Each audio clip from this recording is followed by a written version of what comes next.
Before we step into the darkness, do one thing, like this video. It may seem small, but it helps keep these stories alive. Subscribe, turn on the bell, and stay close, because you don't want to face what lurks in the unknown alone. And if you've lived through a real horror, tell your story in the comments. Who knows? It might just resurface here and haunt us all.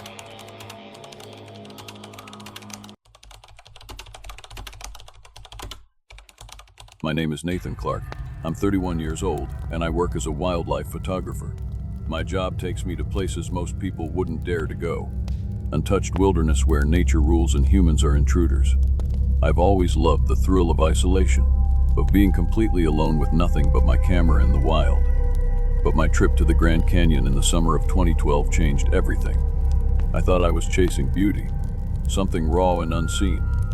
Instead, I found something I can't explain. Something that still haunts me to this day. The first thing you notice about the Grand Canyon is how vast it is. No photo, no description, can prepare you for the sheer scale of it. Standing at the edge, it feels endless, like you're staring into another world. That's exactly what I wanted to capture. Something unique, something no one had ever seen before. I arrived at the ranger station just after sunrise. The air was already warm, and the distant cliffs shimmered under a layer of heat. I signed in, letting the rangers know I'd be venturing into one of the less traveled areas.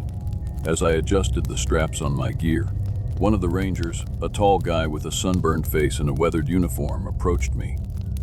"You're going out there alone?" he asked, his tone light but tinged with something else, concern maybe. "Yeah," I said, tightening the strap on my pack. "Just me and the camera." The ranger frowned, leaning against the desk. "You heading anywhere near Black Ridge?" I hesitated. Black Ridge wasn't on any official maps, but I'd seen it referenced in a few forums. An area so remote it was said to be untouched by human activity. That's exactly why I wanted to go there. "Maybe," I said casually. The ranger's face darkened. "Look, I'm not trying to scare you, but people have gone missing out there. It's not just the terrain, it's something else. Locals say it's, well, let's just call it territorial." I raised an eyebrow. "You mean animals, biggers?" He shook his head. "Bigger than that. Smarter too. Just stay on the main trails, okay? No photos worth your life." I forced a laugh, trying to lighten the mood. "I'll be fine. Thanks for the tip." The ranger didn't laugh. He just nodded and walked away, muttering something under his breath. By mid-morning, I was deep into the canyon, far beyond the well-trodden trails. The terrain was rugged, the kind that forces you to watch every step. The sun beat down relentlessly, and the only sounds were the crunch of my boots on the dirt and the occasional call of a bird overhead. It was perfect. I set up my camera at the edge of a cliff, capturing a series of shots that made the hours of hiking worth it. The light, the shadows, the textures of the rock, it was exactly what I'd hoped for. But as the day went on, something shifted. It started with the silence. The birds stopped calling, and the wind seemed to die, leaving an eerie stillness in its place. At first, I told myself at this heat that the wildlife was just seeking shade. But then I noticed the footprints. They were massive, pressed deep into the dirt with toes that splayed wide like a human's but far too large. I crouched down, running my fingers along the edges of one print. It was fresh. I took a photo, telling myself it was probably a bear, though I'd never seen a bear track look quite like this. By late afternoon, I reached a narrow gorge that opened into a small clearing. The area felt strange, like the air itself was heavier. I set up my camp quickly, wanting to make the most of the remaining light. As the sun dipped below the canyon walls, the temperature plummeted. I lit a small fire and sat by it, reviewing the day's photos. That's when I smelled it. It was faint at first, a musky, almost sour odor that made my stomach turn. I glanced around, my flashlight sweeping the clearing, but I didn't see anything. The smell grew stronger, and with it came the unmistakable feeling of being watched. I called out, my voice echoing off the canyon walls. No answer. I stood, gripping the flashlight tightly. The beam caught the edge of something in the distance, movement just beyond the rocks. My heart pounded as I strained to see, but whatever it was had already disappeared. I told myself it was an animal, maybe a deer or a coyote, but the unease didn't go away. I doused the fire, retreating to my tent and zipping it shut. That night, I barely slept. The smell lingered, faint but persistent. Every rustle of the wind or snap of a twig outside made my pulse quicken. At one point, I swore I heard heavy breathing, slow, deliberate, and far too close. I stayed still, gripping the knife I kept by my sleeping bag, my ears straining to pick up any sound. But eventually the breathing stopped, and the night returned to its oppressive silence. When dawn finally broke, I stepped out of the tent, my body stiff from tension and lack of sleep. The clearing looked the same, but the footprints circling my camp told me I hadn't imagined it. Whatever it was, it had been watching me. If I thought the first day was unsettling, I had no idea what was waiting for me deeper in the canyon. What began as a solo photography trip quickly turned into something I can't explain. Something I'll never forget. This is where the real fear started. The second day began like any other. I woke to the pale light of dawn spilling over the canyon walls, casting long shadows across the rocky terrain. The air was crisp, almost cold, a welcome break from the stifling heat of the day before. I stepped out of my tent, stretching my atching limbs, and froze. My gear had been disturbed. The stove I'd used to cook the night before was toppled over. My water bottles scattered across the ground, and the food I'd left sealed in a beer-proof container was gone. The container itself sat a few feet away, the metal dented as if something massive had tried to crush it. I scanned the area, my pulse quickening. Around the camp, the ground was marked with footprints, huge humanoid impressions that were far too large to belong to any person.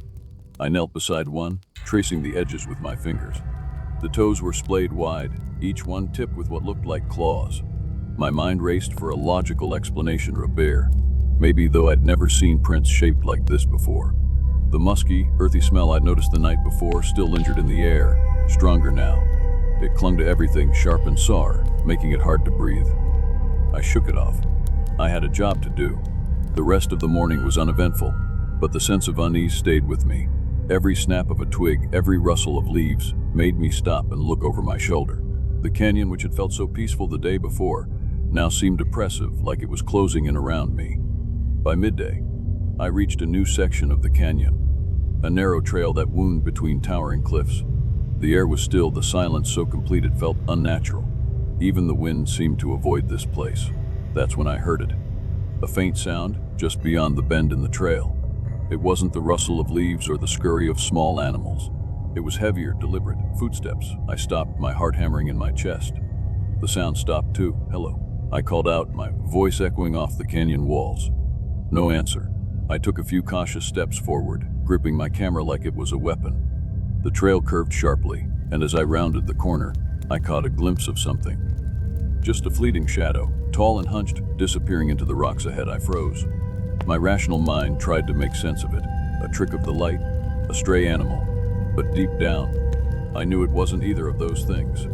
The afternoon passed in a blur of nervous energy. I tried to focus on my work, capturing shots of the canyon's rugged beauty.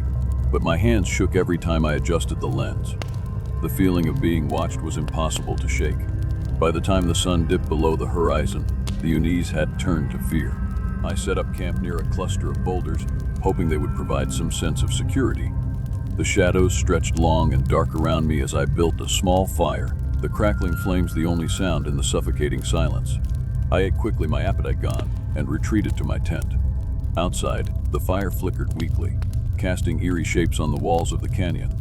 I lay there, listening, every muscle in my body tense, and then it started again. The footsteps. They were faint at first, coming from somewhere beyond the firelight. Slow, deliberate. They circled the camp, crunching softly on the rocky ground. I held my breath, gripping the knife I kept by my sleeping bag. The firelight danced across the walls of the tent, and for a moment I thought I saw a shadow pass by. Something tall, impossibly tall, moving just beyond the flames. The musky smell returned, stronger than ever. It filled the tent, sharp and cloying, making my stomach turn. I couldn't take it anymore. I unzipped the tent just enough to peek outside, my flashlight trembling in my hand.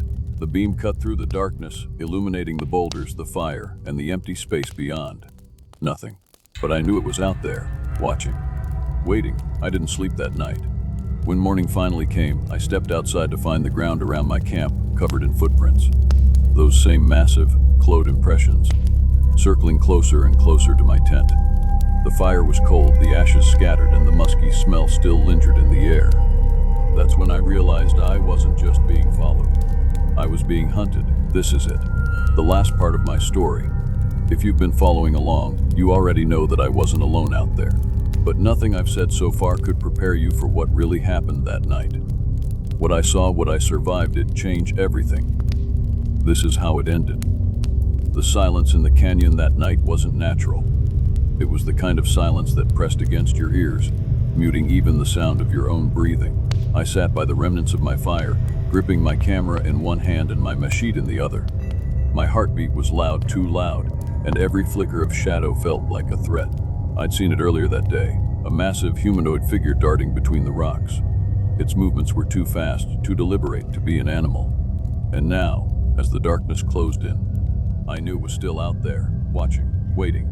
The first sound was a low, guttural growl. It came from somewhere in the distance, deep and resonant, like the rumble of an earthquake. My fingers tightened around the machete. I wanted to convince myself it was a coyote or maybe even a mountain lion, but I knew better.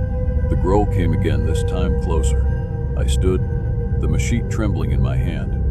My flashlight was already on, its beam sweeping the darkness, but it felt useless, too weak to pierce the oppressive blackness of the canyon. Then I heard it. Footsteps. They were slow and deliberate, crunching over the rocky terrain. They came from the shadows beyond the firelight, heavy and purposeful, as if whatever was out there wanted me to know it was coming. "Who's there?" I shouted, my voice echoing off the canyon walls. No response. The footsteps stopped, and for a moment, there was only silence. I strained to hear, every nerve in my body on edge. And then, just beyond the reach of my flashlight, I saw it. Two eyes. They glowed faintly, like embers in a dying fire, fixed on me with an intelligence that sent a shiver down my spine. The creature stepped into the light, and my stomach dropped. It was massive, easily 8 feet tall, with broad shoulders and limbs that were too long, too gangly. Its body was covered in matted, dark fur, and its face was almost human, but twisted and primal, its mouth curled into a snarl. It let out a low, guttural sound, somewhere between a growl and a snort, and took a step closer. I didn't think. I ran. The rocky terrain was treacherous in the dark, and every step felt like a gamble. My flashlight bobbed wildly in my hand, its beam flickering with every jolt. Behind me, the creature gave chase, its heavy footsteps echoing off the canyon walls. I slipped on loose gravel and went down hard, the impact jarring the machete from my grip. Pain shot through my knee, but I scrambled to my feet, ignoring the throbbing ache. The creature was close now. I could hear its breathing, deep, rasping breaths that seemed to vibrate in my chest. I grabbed the flashlight, aiming the beam back toward it, and for a split second, I saw its face. It wasn't snarling anymore. It was smiling. Panic surged through me, and I pushed myself harder, my lungs burning with every ragged breath. The terrain grew steeper, and I realized I was heading toward the cliffs. My mind raced, desperate for a plan, but there was no time to think. Ahead, I spotted the dark outline of an old mine shaft, a gaping black hole in the side of the canyon wall. I didn't know if it was a trap or salvation, but I didn't have a choice. I dove inside, the darkness swallowing me whole. The air in the mine was damp and stale, and the sound of my own breathing echoed in the confined space. I turned off the flashlight, plunging myself into complete darkness. My only hope was that the creature wouldn't follow, but it did.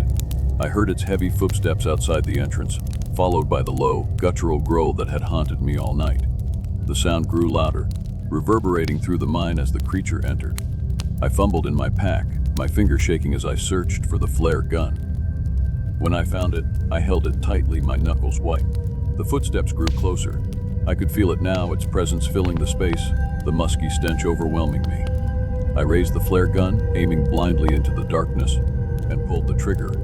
The flare shot out with a deafening pop, lighting up the mine in a brilliant red glow.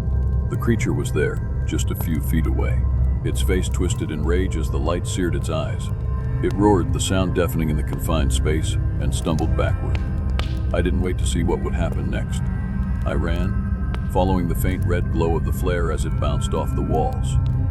By the time I stumbled out of the mine, the first light of dawn was breaking over the canyon. The creature didn't follow. I don't know if the flare scared it off or if it decided I wasn't worth the effort. I found my way back to the main trail and collapsed, my body shaking with exhaustion and relief. A ranger found me a few hours later, and though I tried to explain what had happened, he didn't believe me. No one did. Weeks later, While reviewing the photos I'd taken, I found something that made my blood run cold. In one of the shots, taken just before sunset, there was a shadowy figure in the distance. It was barely visible, blending into the rocks, but its eyes, those glowing ember-like eyes, were unmistakable. I don't know what it was, and I don't think I ever will. But one thing is certain, I was never alone in the canyon. And if you're ever tempted to venture off the beaten path, remember my story. Some things are better left undiscovered.